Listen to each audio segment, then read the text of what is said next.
Hi, I'm Greg Jaffe, a national reporter for The Washington Post.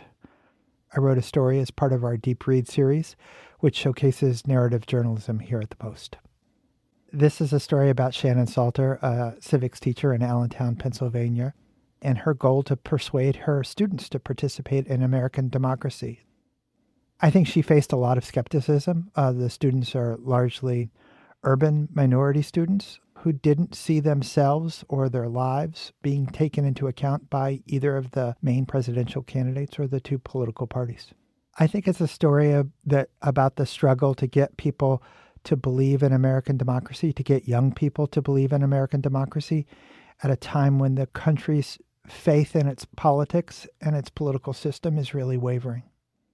You know, I'm part of the democracy team here at the Post, and we look at, or try to look at, how Americans practice democracy, what's working about our democracy, what's not working about it. And so this was a way to sort of figure out how young people saw our democracy. And we were particularly interested in these young people because they grew up in the era of Donald Trump. They came of age, or their first memories of politics start in 2016.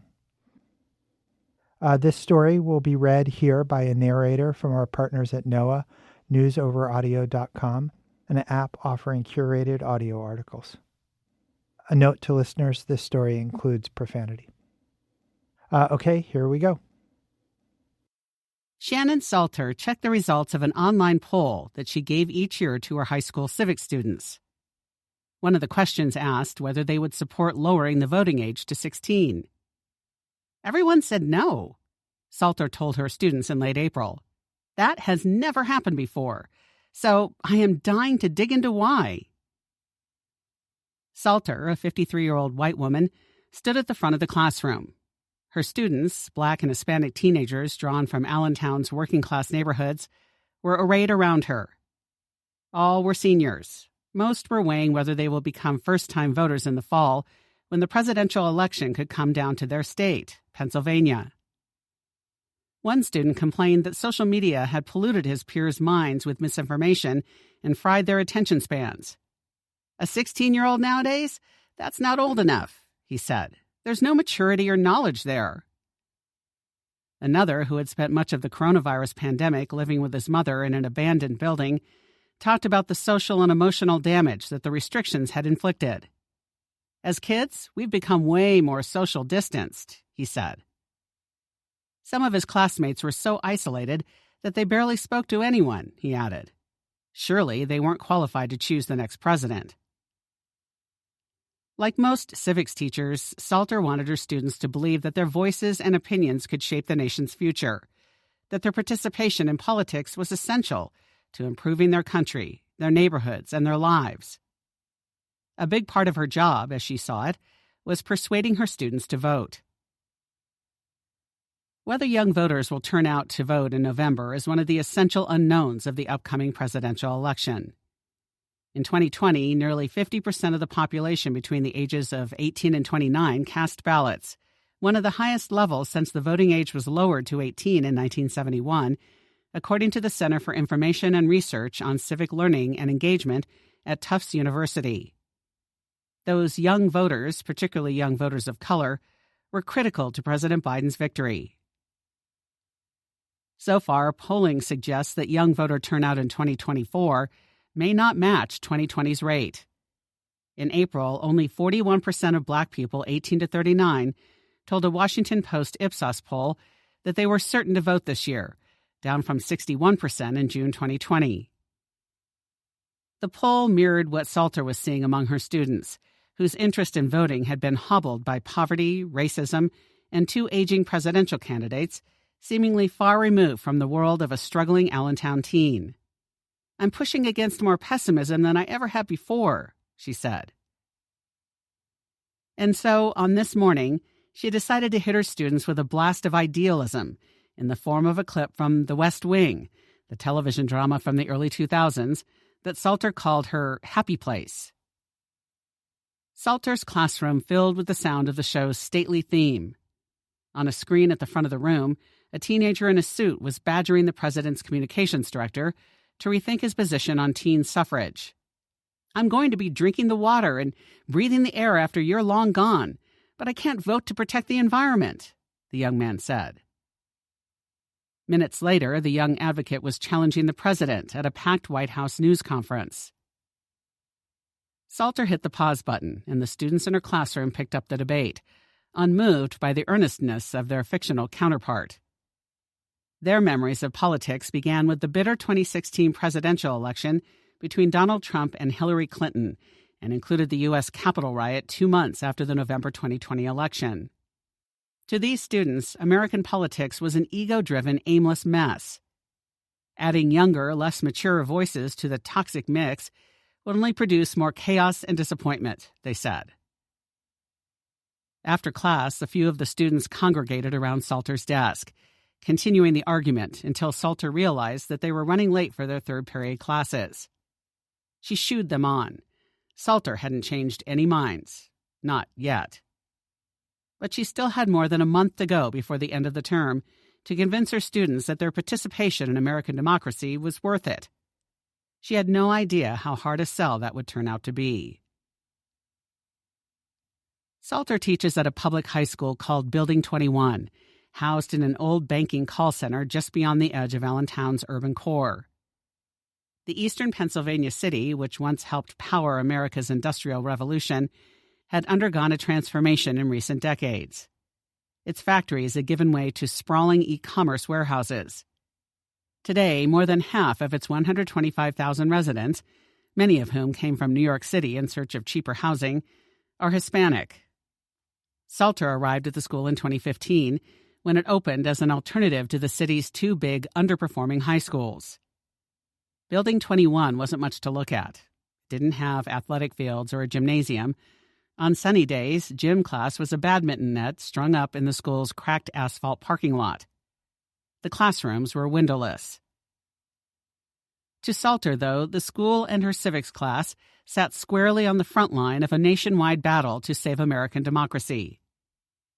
Public school is one of the few American institutions where people from all sides of the country's political, social, and cultural divides still come together. In her view, it was the place where a new generation, the most diverse in the country's history, could learn the skills needed to revive America's creaking system of self-governance. Salter played a role in shaping civics curriculums nationally through iCivics, an educational nonprofit organization founded by former Supreme Court Justice Sandra Day O'Connor, and the Educating for American Democracy Initiative, a coalition of 300 historians, political scientists, and education leaders. Her Allentown classroom was the place where she sought to put those groups' lofty ideas about voting and democracy into practice. One of the students she thought she could win over was Brian Staccato, the senior who had spent much of the pandemic living in an abandoned building. Brian was one of the stars of the school's Ethics Bowl team, in which he debated issues such as the morality of mining precious metals or the use of semi-autonomous robots in war. "I'd be shocked if Brian doesn't end up becoming a voter," Salter said in late April. She didn't see the other forces, outside of her classroom and the school, that had played an even greater role in shaping Brian's views of the country and his place in it. One of the biggest was his experience during the pandemic, when he and his mother lived in a house that lacked heat and water. There were other families living in the 2-story building, Brian said, so he and his mother fashioned privacy screens out of cardboard boxes. Today, when Brian recalls that period of his life, he talks about the loud music that played late into the night, the drinking and the fights. He remembers the bucket he used to take bird baths, the hours he spent alone watching YouTube videos on his phone, and the 2 jobs his mother worked so that they could escape. At the time, she was only earning $12 an hour, $3 less than he made last summer at a local amusement park. "You can't even afford a good meal at McDonald's at that wage," Brian said. The experience left him believing that he shouldn't dream too big or expect too much. It was a lesson his mother reinforced over pizza one evening this spring after school. She had just finished her shift caring for people with intellectual and developmental disabilities. Her pay, thanks to a recent raise, was now $17 an hour, enough to afford a clean apartment in which Brian has his own room. But the extra money didn't cover rent in a decent neighborhood, she said. A day earlier, the police had booted her car, and she had borrowed $400 so that she could pay the parking fines she owed and make it to her job. "The system just doesn't work," Brian's mother said. "It's literally meant to keep us down." Brian's mother had last voted in 2012 when she cast a ballot for Barack Obama, but she had no interest in voting this year. "I have no hope," she said. In school, Brian listened as his civics teacher talked about how hard some Americans, particularly Black people, had fought to earn the right to vote and how they had used their new power to improve their lives. In an early May class assignment, Brian argued in favor of extending voting rights to felons in states where they were currently denied. "How can you put someone back into society and then tell them that they are not allowed to vote to change it, that their voice doesn't even count?" he asked. But when Brian considered whether he would vote in November, the first election he'll be eligible, the loudest voice in his head belonged to his mother. "Neither Biden nor Trump seemed like candidates who understood or cared about his life," he said. Neither was likely to make it materially better. "I don't think my rent is going to get any cheaper. I don't think jobs are going to get any better," he said. "So, honestly, I don't really care." Salter knew her experience of America and its democracy was starkly different from that of her students. She had spent her high school years in Singapore, a prosperous and clean city-state where her father was an executive with a big U.S.-based company. After college in the United States, she worked in marketing, married a computer programmer, and then returned to school to become a teacher, a job that would give her time at home with her 2 children. Now her children were grown. Her marriage had ended a decade earlier in divorce. Home was a townhouse in a newish suburb carved from farmland about an hour south of Allentown. Most mornings, she passed time on the drive to work listening to left-leaning podcasts. The view through her windshield spoke to the anger and disillusionment in the country. An Arrest Trump flag was followed a few hundred yards later by a Make America Great Again banner. A Taylor Swift 2024 flag stirred in the wind across the street from a yellow sign that warned, "Today's illegals are tomorrow's Democrats." Salter said she tried to bring an optimistic patriotism to class. She had seen American democracy work for people with privilege like her, she said. She wanted to teach her students the rules that would give them access to that same system. One of her most meaningful moments as a teacher came the day after Trump won the presidency in 2016. Salter arrived at Building 21 and found 24 students lined up outside her classroom, desperate to talk about what had just happened. Most were old enough to remember Obama's groundbreaking victory in 2008, which seemed, in the moment, to symbolize America's overcoming the stain of slavery and racism. They had been expecting to wake up to another historic moment, the country's first female president. Many students felt betrayed by their country and fellow citizens. Several were the children of immigrants, some of whom were undocumented. They worried that their parents were going to be deported by the incoming president's administration. Salter reassured them, saying that nothing would happen imminently and that there were laws and processes that would protect them and their families. The anger and shock they and millions of other Americans felt fueled a surge in activism that dominated Trump's term. The Women's March, the March for Our Lives protests of gun violence, the Black Lives Matter protests. In 2024, Salter's students saw American democracy through a different prism.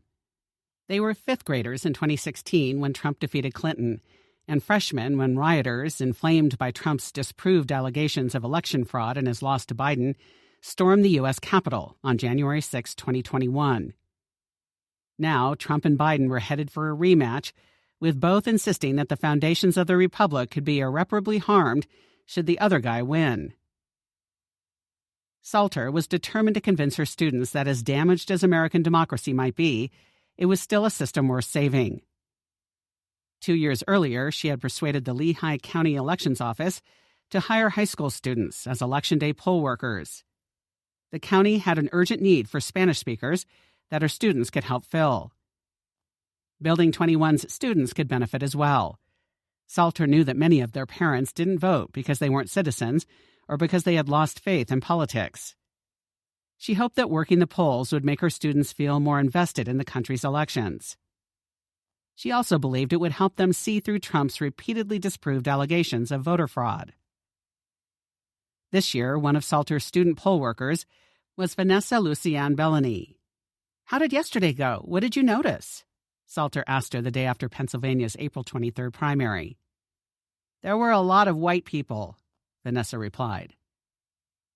She told Salter that she could probably count the number of black voters she saw on both of her hands. There were even fewer Hispanic and Asian voters, she said. Most of the 250 people who came through her polling place, located in an old banquet hall, were in their 50s or older. Vanessa, 17, lived with her parents, grandparents, and 4 siblings in a modest 2-story house a short distance from downtown.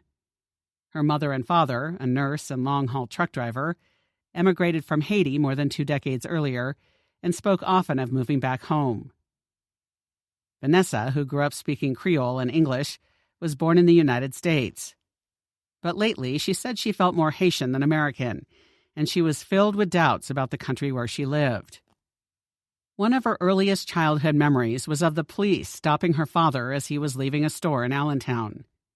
"I remember being terrified. I was so confused," she recalled. Vanessa said it seemed as if the police officer was using his power to intimidate her father, for no reason. The experience continued to resonate in the years that followed as she watched demonstrators flood Allentown and dozens of other American cities to protest the 2020 murder of George Floyd by a Minneapolis police officer. Salter asked if she thought she could work to help fix the problem of American policing through voting or activism. "It's been like this forever, like since the country's founding," Vanessa replied. "If it hasn't changed now, I doubt it. It feels like a systemic thing." The relatively small number of black people who had turned out to vote in the primary had surprised and disappointed Vanessa. But it also didn't fuel a determination to vote when she turns 18 or drive a desire for greater civic engagement. Instead, she said it left her feeling alienated. "I don't think I'll ever feel that I belong in this country," Vanessa told Salter before heading off to her next class. The toughest students for Salter to reach were the ones who weren't there because they rarely made it to her 9 a.m. class. She was supposed to have 12 students, but most days only 6 or 7 showed up. During the 2022-2023 school year, only 54% of Building 21 students were classified as regular attendees, down from about 80% before the coronavirus pandemic, said Jose Rosado Jr., the school's principal. This year, the number rebounded, with about 74% of the students attending regularly. But students still struggled to make it to morning class. Several of Salter's students worked after-school jobs that kept them out until 10 p.m. or later. One student worked on the cleanup crew at the PPL Center, Allentown's downtown arena, and didn't get off some nights until 4 a.m. He told Salter that he had been working since he was 12 and landed a job washing dishes on the weekend at a cafeteria-style restaurant near Allentown's mall. "I lied about my age," he said. "I don't know why they believed me." Other students had simply fallen out of the habit of making it to school on time. Instead of demanding they come to class, Salter worked with them during their free periods or after school. "I've only got one shot to convince a 17-year-old of the benefits of our democracy," she said. "I'd rather they learn social studies than die on the hill of insisting that they show up in my room on time." In early May, Salter's class studied the factors that tended to drive or suppress participation in presidential elections. The students discussed why turnout dropped precipitously in 1820, when James Monroe effectively ran unopposed for the White House, and why it spiked to about 80% in 1860, when Abraham Lincoln was elected amid rancorous division over the future of slavery in America. Brian often spent class reading Japanese manga novels on his phone or playing chess on his school-issued laptop. Some days he rested his head on his desk. Vanessa paid attention but rarely participated in class. The other students didn't appear any more excited or engaged by the material. Salter blamed some of the students' apathy on this election's uninspiring choices. Her students knew Biden from memes and short videos showing him slipping on the stairs of Air Force One or appearing to walk into a bush. They saw Trump as loud, profane, and largely focused on helping the rich. Salter envisioned her classes building to an exercise that she hoped would drive home the importance of voting, no matter the candidate's appeal. She had worked with a geospatial data analyst at Lehigh University to map 2016 voter turnout in more than 50 Allentown voting districts. The plan was to have students compare their district's turnout with wealthier, wider, and better-maintained parts of the city. In early May, Salter was helping a couple of seniors who rarely made it to school before 10 a.m., Yami Lorenzo and Janessa Gonzalez, catch up on their work. She decided to try the assignment out on them before she unveiled it to the full class. The two seniors noticed that voter turnout in Allentown's wealthier west side, which has big green parks and wide tree-lined streets, typically averaged nearly 80%. Janessa then zeroed in on her voting district, a couple of miles north of Building 21, where turnout in 2016 was less than 40% and the roads were full of potholes. "This is why our shit is so shitty," Janessa exclaimed. "Tell me more," Salter replied. "When you vote, that's when the politicians look at you more and stuff," Janessa said. "And look at us, we aren't voting." Salter was delighted that her students had made the connection. "I want you to bring all of these awesome ideas to class tomorrow," she told them. The next morning, a rainy Friday, only 4 students showed up for class. Neither Yami nor Janessa was among them. The students were restless and distracted. Salter directed their attention to the high voter turnout rates in Allentown's wealthier and wider western districts. "What do you know about the west side?" she asked brightly. "I didn't even know there was a west side to Allentown," one senior replied. "I don't go outside, man," Brian added dully. "It's nicer," Vanessa finally volunteered. The class proceeded fitfully. "What's going on?" she snapped at Brian. "Why can't you keep your head off your desk?" Then class ended.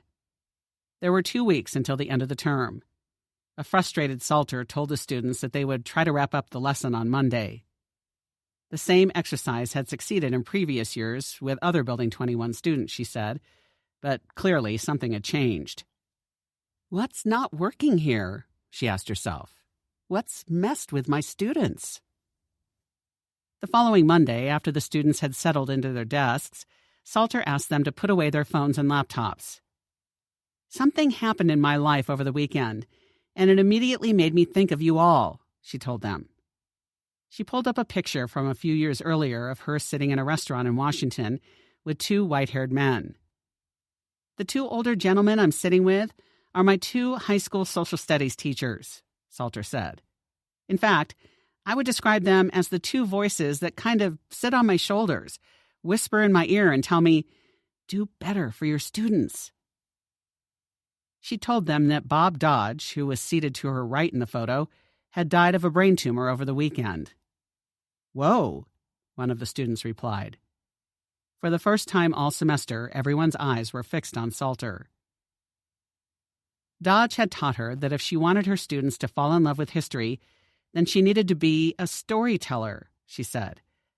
This was the mistake she had been making. "I realized that I hadn't been doing enough storytelling with you," she told her students. So she began to tell them a story that she hoped might finally persuade them to become voters. It started with a 1963 photo of the Reverend Martin Luther King Jr. and President Lyndon B. Johnson sitting together in the White House.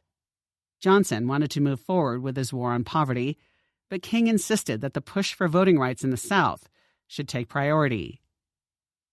Salter then skipped to 1965 and photos of Alabama state troopers attacking civil rights marchers as they crossed the Edmund Pettus Bridge on their way from Selma to Montgomery, a day that became known as Bloody Sunday.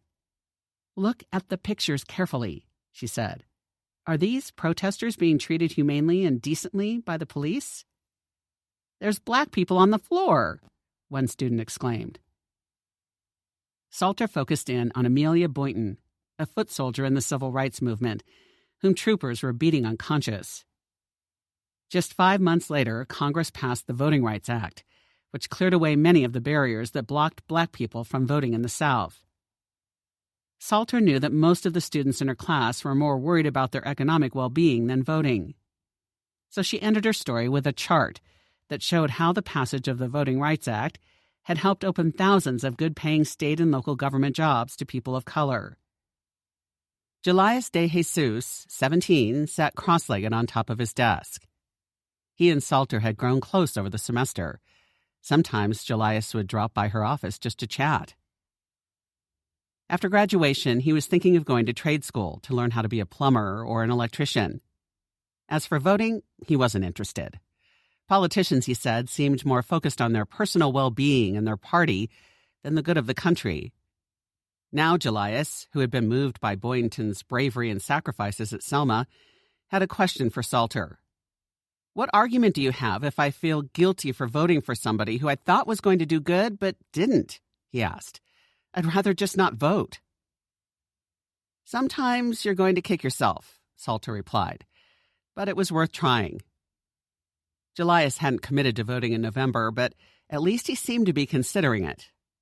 The students drifted off to their next classes. For weeks, they had seemed distracted and disengaged.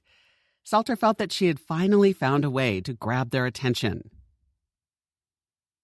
For their final assignment, Salter asked her students to present a proposal to increase voter turnout and an answer to the most important question of all: were they going to vote? Brian, soaking wet from a heavy storm that hit as he was walking to school, focused on the need for more voter education in middle and high school. Some students learned about politics and the importance of voting from their parents, he said. Brian said he didn't have that opportunity. He and his mother were too busy trying to survive. The other students listened quietly or fretted over their presentations. Brian began to walk back to his desk. "So, what are you going to do?" Salter asked. "What are the chances that you show up on Election Day?" He was going to register, but didn't plan to vote, he said. He was waiting for a candidate who deserved his support. Vanessa suggested that a better, more diverse set of candidates might boost turnout. When she thought about voting, her mind went to a bridge that she passed over on her way home from school. Beneath it was a stream, a grassy bank, and a homeless encampment. "We need to fix homelessness. We need to fix poverty. Inflation is crazy. Gas prices are crazy," she said. "I think that's part of the reason why people don't vote." She thought of Boynton and the marchers beaten at Selma. "We, as Black people, fought so hard for this chance to vote. We came from such inspiring and amazing people, and it feels like we're here stuck in the dirt, not able to find a way out of it," she said. "How would voting even begin to change that?" In the fall, Vanessa plans to attend Temple University's campus in Tokyo. She isn't going to be old enough to vote, but even if she were, she didn't think she would participate. "I feel like it'd be a matter of which choice isn't as bad as the other," she told the class. Julius proposed getting rid of the two-party system, which he said fed politicians' egotistical tendencies and inhibited cooperation. More humility and compromise, he argued, would lead to more progress and higher voter turnout. But, like Brian and Vanessa, he didn't plan to vote. "I don't consider myself well-versed enough," he said. In all, 9 of Salter's 12 students completed their final presentations. Only 4 said they planned to vote in November's election. None seemed particularly enthusiastic. Salter was disappointed by the final tally. She had underestimated the damage the pandemic had wrought on her students' learning and social development, she said. She hadn't fully grasped the ways in which the last decade's angry and divisive politics had filled them with a deep mistrust of government and the collective wisdom of their fellow citizens. But she didn't feel that she had failed. All of her students had described voting as important. They hadn't entirely quit on the idea of democracy, even if many of them were choosing not to take part. Eventually, she told herself, some issue would energize them or some politician would inspire them. They would find a reason to have their say. You are listening to The Washington Post, where Greg Jaffe writes, "Can a civics teacher persuade her students to believe in democracy?" This article was published on the 29th of June, 2024, and was read by Adrian Walker for Noah.